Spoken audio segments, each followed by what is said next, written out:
మరో 2 రోజుల్లో ఉత్తర బంగాళాఖాతంలో అల్పపీడనం ఏర్పడే అవకాశం ఉందని వాతావరణ శాఖ తెలిపింది. దీంతో రాబోయే 5 రోజుల్లో ఏపీలోని పలు ప్రాంతాల్లో భారీ వర్షాలు కురుస్తాయని అంచనా వేస్తున్నారు. పిడుగులు పడే అవకాశం ఉందని ప్రజలు అప్రమత్తంగా ఉండాలని విపత్తుల నిర్వహణ సంస్థ తెలిపింది.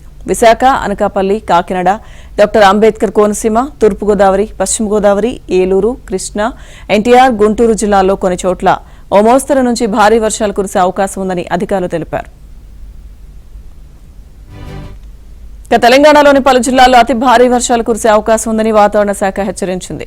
కొన్ని జిల్లాలకు ఎల్లో అలర్ట్ హెచ్చరికలు జారీ చేసింది. ఆదిలాబాద్, కుమ్రం భీం, ఆసిఫాబాద్, మంచిర్యాల, కరీంనగర్, పెద్దపల్లి, జయశంకర్ భూపాల్పల్లి, మహబూబాబాద్, వరంగల్, హన్మకొండ, మెదక్, కామారెడ్డి, నాగర్ కర్నూలు జిల్లాల్లో కొన్ని చోట్ల అతి భారీ వర్షాలు కురవనున్నాయి.